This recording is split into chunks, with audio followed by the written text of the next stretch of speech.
जमीनी विवाद इस कदर बढ़ जाता है कि संदीप यादव को जो है मृत्यु हो जाता है। मेरी मौजूदगी इस समय सिद्धार्थनगर जिले के लोटन कोतवाली क्षेत्र अंतर्गत आने वाले ये जो तिराहा आप देख पा रहे हैं, ये लोटन तिराहा है। एक रास्ता जो है सुहास की तरफ जाता है, दूसरा जो जाता है वो सिकरी की तरफ जाता है, तीसरा रास्ता जो है ये कुल्ही की तरफ जाता है। गुस्साए परिजनों ने जो है रोड जाम कर दिया जा रहा है। घटना जो है बीते 24 तारीख की बताया जा रहा है। जो जमीनी विवाद को लेकर विवाद हुआ था, रास्ते में रोककर संदीप यादव और उसके पिता के साथ मारपीट की गई थी और परिजन का आरोप है कि संदीप को जो है रास्ते में भी रोककर मारा पीटा गया था और रस्सी से जो है बांधकर उसके साथ मारपीट की गई थी और पिटाई की गई थी। 4 दिन बाद इलाज के दौरान जो है संदीप यादव की जो है मृत्यु हो जाती है।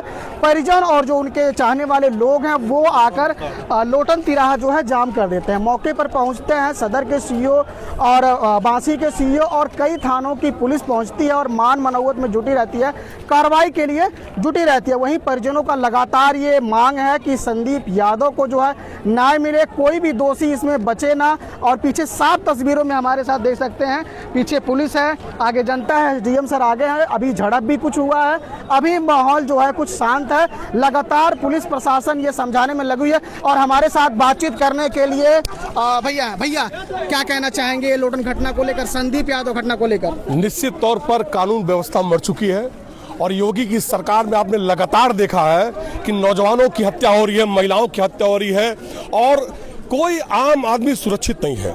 कानून व्यवस्था कुछ नहीं है, पीट के मार दिया जा रहा है। पीड़ित मरते वक्त भारत का संविधान ये कहता है कि मरने वाला आदमी अगर वो जो जिसका नाम ले लेता है वो पत्थर की लकीर होती है।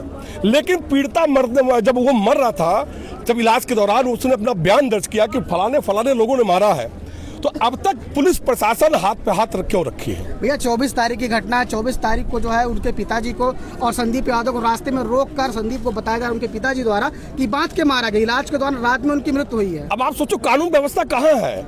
योगी जी कहते हैं या तो अपराधी जमीन के अंदर होगा या तो पाताल में होगा। सवाल इस बात का है कि ये मट के कौन से अपराधी आ रहे हैं? निश्चित तौर पर एक जात का बोलबाला है, एक जात के लोग पूरे उत्तर प्रदेश में आबो हवा। क्या यादव होना गुनाह है? पिछड़ा होना गुनाह है?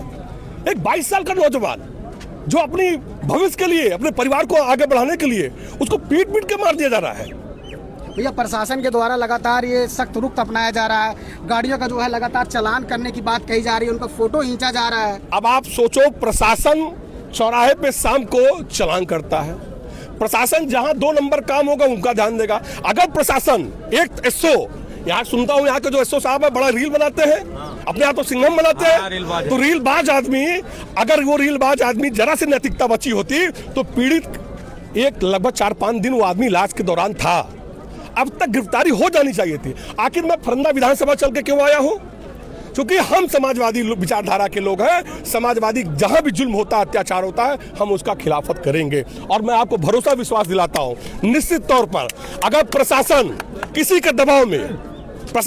के दबाव में अगर पीड़ित को न्याय नहीं दिलाएगा तो इसके लिए अमित चौबे चाहे लाठी टूट जाए मेरे शरीर पे, आप मेरे बारे में जानते हैं, जहां भी जुल्म हमारी विधानसभा में होता है मैं हमेशा उनका खिलाफत करता हूं।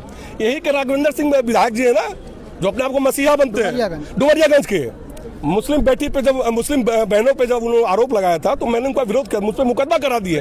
वो मुकदमा से अमित चौबे को नहीं रोक पाएंगे और 42 मुकदमे हैं, 100 लाठी टूटी है। लेकिन जब तक जिंदा रहूंगा, ये हमारी विधानसभा नहीं है, हमारा जनपद नहीं है, लेकिन एक परिवार का चिराग बुझा है।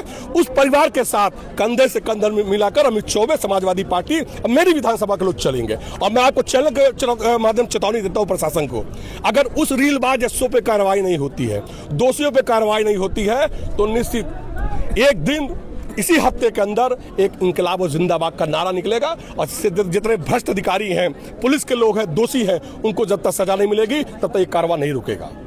ये थे हमारे साथ बातचीत करने के लिए अमित चौबे जी, जो अभी पहुंचे हुए हैं। और पीछे जो है भीड़ की हुजूम जो है लगातार जो भीड़ है वो लोग जाम करके बैठे हैं और प्रशासन से लगातार ये मांग चल रही है कि जो संदीप यादव हत्याकांड में सम्मिलित हैं उनकी गिरफ्तारी हो, वो जेल में जाए और जो मुकदमा है उसमें धाराएं जो हैं और बढ़ाए।